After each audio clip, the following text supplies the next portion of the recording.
फातिमा की रानी माँ, प्रभु यीशु की माँ, आसरा तू ही है माँ।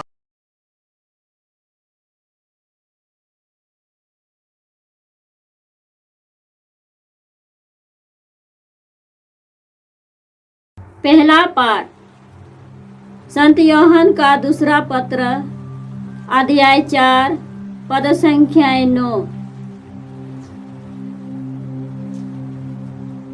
मुझे यह देखकर बड़ा आनंद हुआ कि आपकी कुछ संतों सत्य के मार्ग पर चलती है, जैसा कि हमें पिता की ओर से आदेश मिला है। अब भद्रे, मेरा आपसे एक निवेदन है।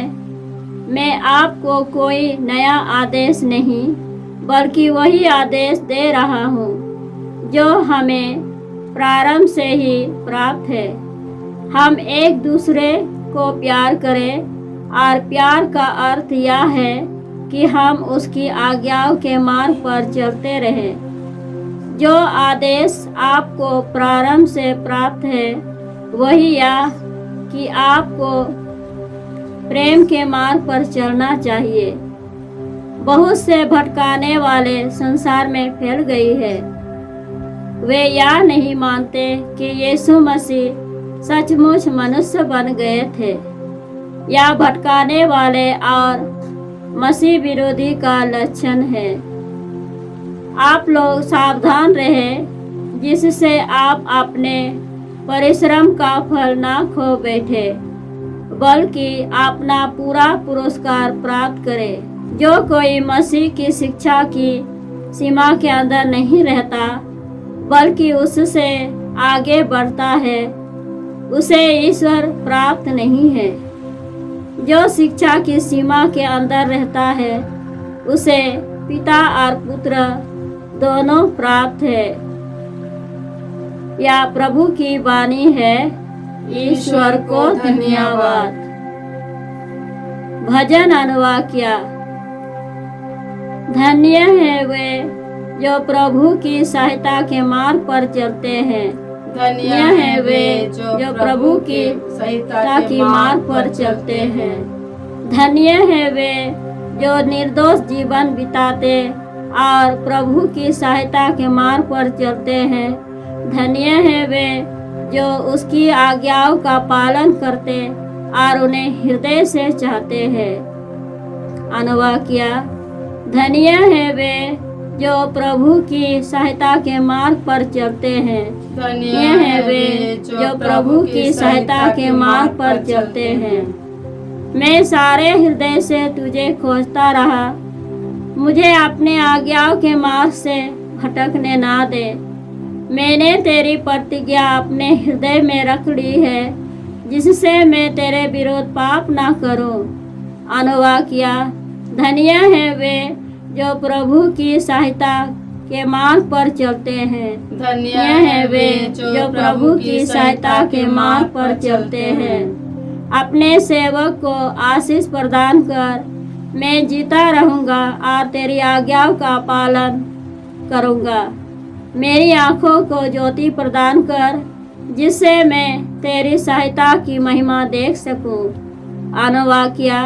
धन्य है वे जो प्रभु की सहायता के मार्ग पर चलते हैं। धन्य है वे जो प्रभु की सहायता के मार्ग पर चलते हैं। जय घोष।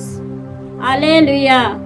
उठकर खड़े हो जाओ और सिर ऊपर उठाओ, क्योंकि तुम्हारी मुक्ति निकट है। हालेलुया। प्रभु आप लोगों के साथ हो और आपकी आत्मा के साथ। संत लूकास के अनुसार पवित्र सुसमाचार। हे प्रभु तेरी महिमा हो।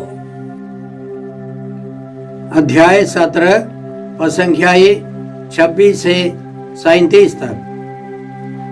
यीशु ने अपने शिष्यों से यह कहा, जो नूह के दिनों में हुआ था वही मानव पुत्र के दिनों में भी होगा। नूह के जहाज पर चढ़ने के दिन तक लोग खाते पीते और शादी ब्याह करते रहे। तब जल प्रलय आया और उसने सबको नष्ट कर दिया।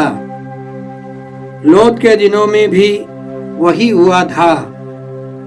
लोग खाते पीते, लेन देन करते, पेड़ लगाते और घर बनाते रहे। परंतु जिस दिन लोत ने सोदोम को छोड़ दिया, ईश्वर ने आकाश से आग और गंधक बरसाई और सबके सब नष्ट हो गए। मानव पुत्र के प्रकट होने के दिन वैसा ही होगा। उस दिन जो छत पर हो और उसका सामान घर में हो, वह उसे ले जाने के लिए नीचे न उतरे, और जो खेत में हो वह भी घर न लौटे। लोत की पत्नी को याद करो, जो अपने जीवन को सुरक्षित रखने का प्रयत्न करेगा वह उसे खो देगा, और जो उसे खो देगा वह उसे सुरक्षित रखेगा। मैं तुमसे कहता हूँ, उस रात को दो एक खाट पर होंगे, एक उठा लिया जाएगा और दूसरा छोड़ दिया जाएगा। दो स्त्रियां साथ साथ चक्की पीसती होंगी, एक उठा ली जाएगी और दूसरी छोड़ दी जाएगी। इस पर उन्होंने यीशु से पूछा, प्रभु, यह कहाँ होगा? उन्होंने उत्तर दिया, जहाँ लाश होगी वहाँ गिद्ध भी इकट्ठे हो जाएंगे। प्रभु का सुसमाचार। हे क्रिस्त, तेरी स्तुति हो। जय यीशु क्रिस्त में प्रिय भाई और बहनों, आज का पहला पाठ संत यूहन्ना के दूसरे पत्र से है, पद संख्या 4 से 9 तक। और इसके पहले इस पत्र की शुरुआत में संत यूहन्ना ने इसी तरह लिखा, मैं अध्यक्ष यह पत्र ईश्वर की उन कृपा पात्र महिला और उनकी संतानों के नाम लिख रहा हूँ, जिन्हें मैं सच्चाई से प्यार करता हूँ, और मैं ही नहीं बल्कि वे सभी जो सत्य को जानते हैं। तो जो अध्यक्ष संत यूहन्ना लिखते हैं किसी महिला के नाम पर। एफेसियों के नाम पत्र अध्याय 5 में संत पौलुस कलीसिया को यीशु की दुल्हन जैसे प्रस्तुत करते हैं। तो बाइबल पंडितों के अनुसार वह महिला स्थानीय कलीसिया है, और संत यूहन्ना सतर्क करते हैं कि कलीसिया के सदस्य गलत शिक्षकों से दूर रहे। इसलिए आज के पाठ में हम लोगों ने इसी तरह सुना। मुझे यह देखकर बड़ा आनंद हुआ कि आपकी कुछ संतानें सत्य के मार्ग पर चलती हैं, जैसा कि हमें पिता की ओर से आदेश मिला है। अब भद्रे, मेरा आपसे एक निवेदन है। मैं आपको कोई नया आदेश नहीं बल्कि वही आदेश दे रहा हूँ जो हमें प्रारंभ से ही प्राप्त है। हम एक दूसरे को प्यार करें, और प्यार का अर्थ यह है कि हम उसकी आज्ञाओं के मार्ग पर चलते रहें। जो आदेश आपको प्रारंभ से प्राप्त है वह यह कि आपको प्रेम के मार्ग पर चलना चाहिए। याद रखें, अपने शिष्यों के, अपने प्रेरितों के पैर धोने के बाद प्रभु यीशु ने एक नई आज्ञा दी। संत यूहन्ना के सुसमाचार अध्याय 13 में प्रभु का आदेश इस प्रकार है, मैं तुम लोगों को एक नई आज्ञा देता हूँ, तुम एक दूसरे को प्यार करो। जिस प्रकार मैंने तुम लोगों को प्यार किया, उसी प्रकार तुम भी एक दूसरे को प्यार करो। यदि तुम एक दूसरे को प्यार करोगे तो उसी से सब लोग जान जाएंगे कि तुम मेरे शिष्य हो। प्रभु यीशु ने हमको प्यार किया और हमको उसी तरह दूसरों को प्यार करना है। संत यूहन्ना के सुसमाचार अध्याय 15 में प्रभु यीशु ने और साफ साफ समझाया, जिस प्रकार पिता ने मुझको प्यार किया उसी प्रकार मैंने भी तुम लोगों को प्यार किया, तुम मेरे प्रेम में दृढ़ बने रहो। यह समझते हुए संत पौलुस कुरिन्थियों के नाम पहले पत्र अध्याय 13 में भ्रातृ प्रेम का गुणगान करते हैं। अध्याय 14 की शुरुआत में वे इस प्रकार लिखते हैं, आप सबसे पहले भ्रातृ प्रेम की साधना करें। सबसे पहले हम सबों को भ्रातृ प्रेम की साधना करनी है। यह हमारे जीवन का लक्ष्य है। प्रभु यीशु को प्यार करना और दूसरों को प्यार करना यह यीशु का आदेश है। कई शिक्षक लोगों का कहना था यीशु केवल ईश्वर थे, मनुष्य के रूप में प्रकट हुआ है, सच्चे मनुष्य नहीं थे। लेकिन कैथोलिक चर्च हमको सिखाता है कि यीशु सच्चे ईश्वर सच्चे मनुष्य हैं। दोनों स्वभाव एक व्यक्ति में, और हमें कैथोलिक चर्च की शिक्षा स्वीकार करनी है। इन दिनों में भी बहुत सारे लोग यह बताते हैं कि यीशु ईश्वर नहीं थे या यीशु इस दुनिया में नहीं आए, यीशु केवल एक काल्पनिक व्यक्ति है। तरह तरह के झूठे शिक्षक हम आसपास पाएंगे। हम उनकी शिक्षाओं को स्वीकार नहीं करें। इसके अलावा कई प्रोटेस्टेंट भाई बहन गलत शिक्षाएं देते रहते हैं। हमें कैथोलिक चर्च की मूल शिक्षाओं को स्वीकार करना है। आज के पहले पाठ का तीसरा एक मुख्य विषय है, जो कोई मसीह की शिक्षा की सीमा के अंदर नहीं रहता बल्कि उससे आगे बढ़ता है, उसे ईश्वर प्राप्त नहीं है। जो शिक्षा की सीमा के अंदर रहता है उसे पिता और पुत्र दोनों प्राप्त हैं। इतिहास में ऐसे कई लोग थे जिन्होंने शुरुआत में यीशु के बारे में सही तरीके से शिक्षा दी। बाद में प्रशस्त होने पर वे गलत शिक्षाएं देने लगे। मैं कई पंडितों को जानता हूँ, लोकप्रिय होने के कारण और अन्य कई कारणों से वे यीशु की शिक्षाओं से आगे बढ़कर अन्य धर्म की शिक्षाओं को सब अपनाकर बहुत प्रशस्त बनना चाहते थे। वे सब गलत रास्ते पर हैं। वे ईश्वर से दूर चले जाते हैं।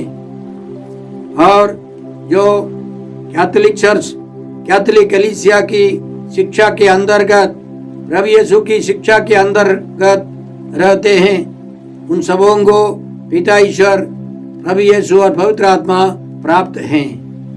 हमें बाइबल के आधार पर कलीसिया की शिक्षाओं के अंदर रहकर आगे बढ़ना है।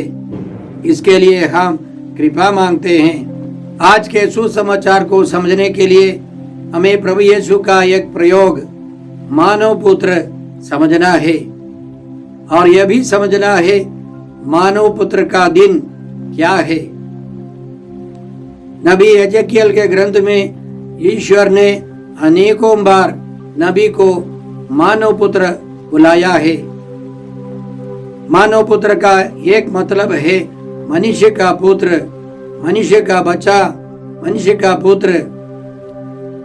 दूसरा एक मतलब है कि वह मानव पुत्र एक चमत्कारी व्यक्ति है, अचानक प्रकट होगा, वह एक स्वर्गीय व्यक्ति है।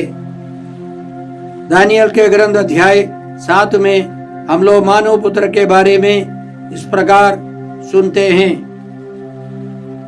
तब मैंने रात्रि के दृश्य में देखा कि आकाश के बादलों पर मानव पुत्र जैसा कोई आया।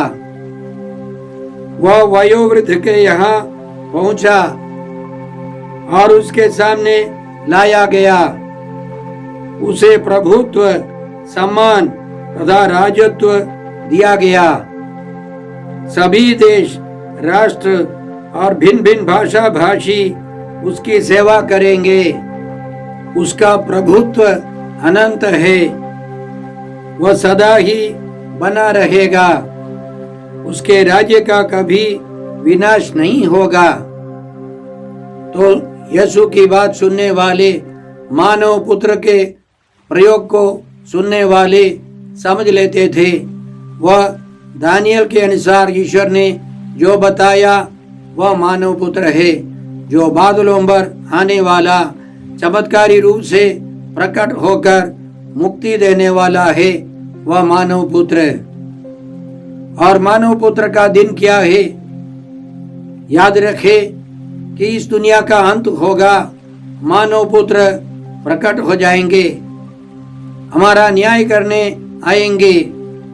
सदमती के सुसमाचार अध्याय 25 में प्रभु यीशु अपने बारे में कहते हैं, मानव पुत्र सब स्वर्गदूतों के साथ, सब महिमा के साथ आएगा।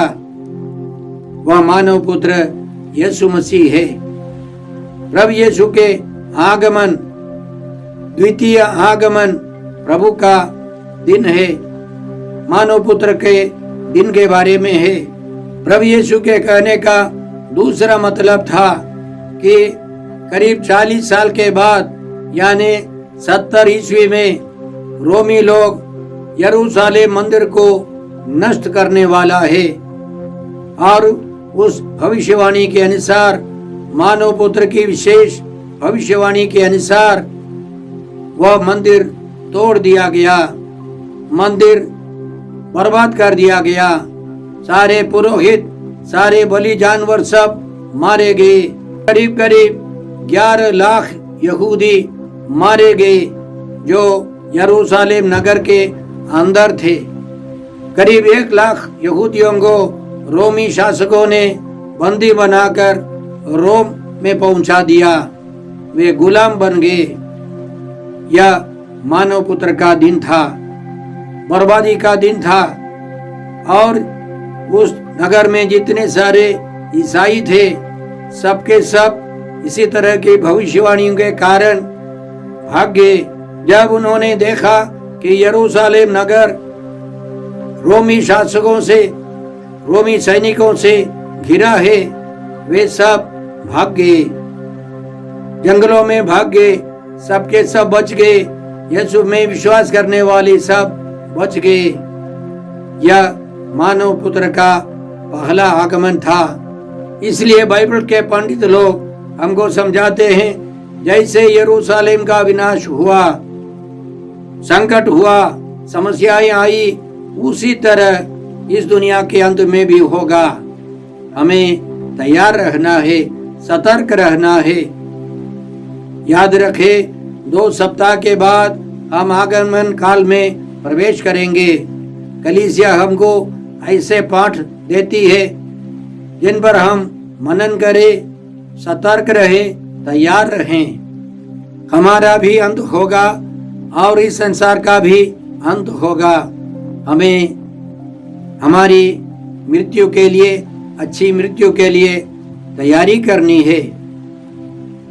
उस यरूशलेम मंदिर के विनाश के बारे में समझाते हुए और इस दुनिया के अंत के बारे में समझाते हुए प्रभु यीशु ने कहा, उस दिन जो छत पर हो और उसका सामान घर में हो, वह उसे ले जाने के लिए नीचे ना उतरे, और जो खेत में हो वह भी घर ना लौटे। और प्रभु यीशु में विश्वास करने वाले यरूशलेम के विनाश के पहले यह सब देखकर भाग गए। प्रभु यीशु यह भी हमको समझाते हैं, जो अपने जीवन को सुरक्षित रखने का प्रयत्न करेगा वह उसे खो देगा, और जो उसे खो देगा वह उसे सुरक्षित रखेगा। 70 ईस्वी के युद्ध के समय, यहूदी और रोमी सैनिकों के बीच के युद्ध के समय विश्वासी लोग सब भाग गए, सब छोड़कर भाग गए, वे सब बच गए। उसी तरह इस दुनिया के अंत में भी होगा। और यीशु यह भी हमको समझाते हैं, 2 एक खाट पर होंगे, एक उठा लिया जाएगा और दूसरा छोड़ दिया जाएगा। दो स्त्रियां एक साथ चक्की पीसती होंगी, एक उठा ली जाएगी और दूसरी छोड़ दी जाएगी। कहने का मतलब जो पवित्र है वो स्वर्ग जाएगी, जो तैयार है, जो पवित्र जीवन बिताता है वो स्वर्ग जाएगा, जो पाप करते हुए जीता है वह छोड़ दिया जाएगा। इसलिए हमें पवित्र जीवन बिताना है। जब शिष्यों ने यीशु से पूछा, प्रभु यह कहाँ होगा, तो उन्होंने यह नहीं बताया कहाँ होगा, लेकिन उन्होंने एक चिन्ह बताया, जहाँ लाश होगी वहाँ गिद्ध भी इकट्ठे हो जाएंगे। यहूदी लोगों के बीच में यह मानना था गिद्ध या गरुड़ गैर यहूदी है। रोमी सैनिकों के झंडे पर एक गरुड़ का चिन्ह था और उन सैनिकों के आगे एक व्यक्ति निकलेगा झंडा लेकर, जिस पर गरुड़ या गिद्ध का चिन्ह होगा। जैसे लाश को खाने के लिए गिद्ध इकट्ठे हो जाते हैं, यहूदियों को नष्ट करने के लिए, इस्राएलियों को नष्ट करने के लिए, यरूशलेम निवासियों को नष्ट करने के लिए रोमी सैनिक आएंगे। यह प्रतीकात्मक है। इसलिए प्रभु यीशु में विश्वास करने वाले, प्रभु यीशु की बातों पर ध्यान देने वाले सब समझ गए कि जब रोमी लोग वो झंडा लेकर आए, वे लोग समझ गए कि हमारी हार होगी, सबका विनाश होगा, सब बर्बाद हो जाएंगे। इसलिए सभी ख्रीस्त भक्त भाग निकले, वे बच गए। और उसी तरह इस दुनिया के अंत में भी हमको यीशु के पास जाना है, स्वर्ग जाना है। बुरे लोगों से, शैतान से हमको बचते रहना है। आइए हम यह कृपा मांगते हैं। हे अब्बा पिता, हे प्रभु यीशु, हे पवित्र आत्मा ईश्वर, आज के सारे पवित्र वचनों के लिए हम तुझे धन्यवाद देते हैं और तुझसे प्रार्थना करते हैं कि हम सब प्रभु यीशु की आज्ञाओं का पालन कर, यीशु की बातों पर ध्यान देकर सतर्क रहें, पवित्र जीवन बिताकर अपने जीवन के अंतिम में प्रभु यीशु के सामने खड़े हो सके और उनके साथ अनंत जीवन में प्रवेश कर सके।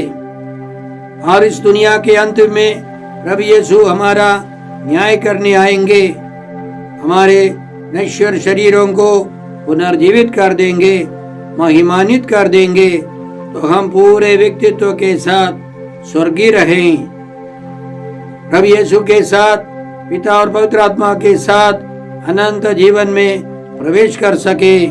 हम यह प्रार्थना करते हैं प्रभु क्रिस्त के द्वारा। हमारे प्रभु यीशु क्रिस्त की कृपा, ईश्वर का प्रेम और पवित्र आत्मा का साहचर्य आप सबों को प्राप्त हो। आमीन।